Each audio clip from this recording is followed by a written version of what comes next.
atibatike zvechokucho yamakadai kuteerera panguva dzino ndiyo channel yenyu inonzi Kulian TV apo patinokupai ma-updates nhau nezvinhu zvakasiyana-siyana zvinenge zvichiitika. Tiri paCape 3 ipapo pari kupisa pasi kudyiwa rikatonhora ipapa handiti but ona nyaya iri panapa Cape 3 debates resumes this week in parliament. Tiri kudedzera kuti chiko tiri kuti zvoni the National Assembly tomorrow continues debate on constitutional amendment bill number 3 with Justice Minister Ziyambi saying the voting after second reading is likely this week. The first reading was made last week and the debate began by lawmakers who seemed to agree on a number of clauses including the election cycle, election of the president and the abolishment of the Zimbabwe Gender Commission. Saka vari kudzokera vachange varimo aiwa I think tichaswera tiri tese pano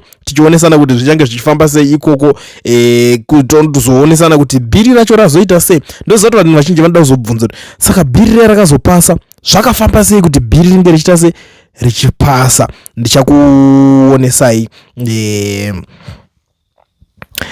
kuti zvichange zvichiita sei. I will be back. Munozviziva kuti nini handisi munhu anotenderera zvakanyanya. For now regadza timbodai so timboti turu tichionzwisana zvinhu zviripo zviri kuitika paground. A lot is going on. Ndoziva kuti vazhinji muri kuda kungonzivawo kuti chii chiri kumbonyatsoitika munyika yekwedu. Saka regadza timboteerera vakuru vari panapa tinzwawo zvikuru zvavangange vakatirongera kwavari ikokoko. Baba ndikurise. Good. Baba ndine imwe point irisiri kuona wakawanda. Iwewo ndiononzwikwa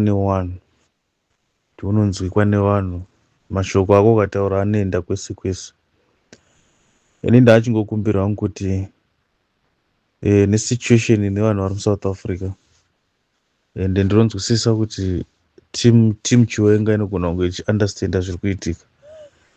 Kana paine team Chiwenga ine mabhazi kana kuti inokwanisa kucontributa mabhazi itakure mwana wese ari kuSA netunhu twake. Musangotakura munhu chete, munhu ngaatakure netunhu twake adzokere kumba, nekuti kune vanhu vane zvinhu zvavo vari kunoku vasiri kukwanisa kunge vachitodzoka kumba nekuda kuti anenge achiti alright ndakaenda kumba kwacho ndonoitei ndisisiya zvinhu zvangu kunoku.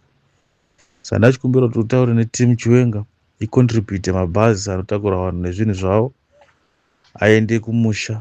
At the same time it's an advantage kuteam Chiwenga tiri kuwedzera nhamba kuZimbabwe and pachinobvondoka chekusaidi kwedu kwaChiwenga zvoreva kuti paine support iri strong.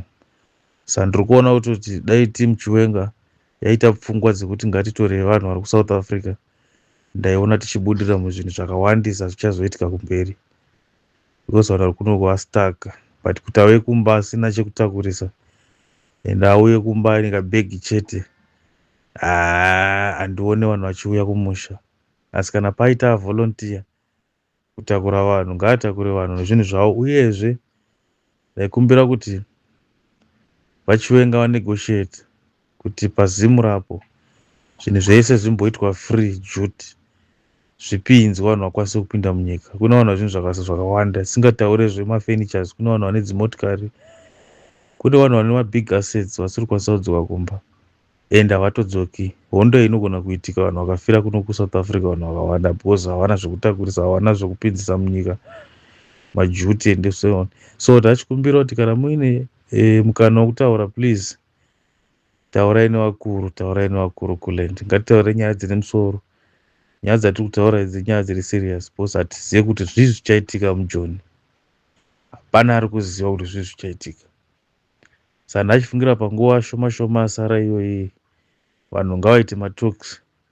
Ndachikumbira kuti maybe team Chiwenga ndiwe ngatoita nyaya idzodzo because uko kumakata ndozvavari kutoda kutoti vanhu vekuSouth Africa vafire ikoko because hapana kana wana ambotaura nezvazvo. Muparliament vari kungowisana neCape 3 but hapana arombotaura nyaya yekuti ko vanhu vari kuJoni muri kurongei navo ende hapana akapindura kuti zvii zviri kuti vanhu vazive kuti chii chakarongwa. Kwangonzi zipo zviri kuonawo nyika dzakafanana naMalawi nedzimwe nyika dzakatumira mabhazi dzakatakura vanhu vadzo even though vasina kutakurwa vese asi vanhu vakatodzorera kunyika dzavo vamwe vacho. Saka varume, ndonguva yekuparidza shoko, ngarisvike kwese. Ndinoreverera kuti timu Chiwenga ine mari, please ita kuti mabhazi auye kunyika. Mabhazi ngaauye muJoni, itakure vanhu tundwawo, kunyanya mabhazi ane matrailer, please uyai nawo vanegotiate, papindwe nefree apo, vanhu vatakure nzva vadzokere kuZimbabwe. Ameno taibate randiri kutaura. Sure baba.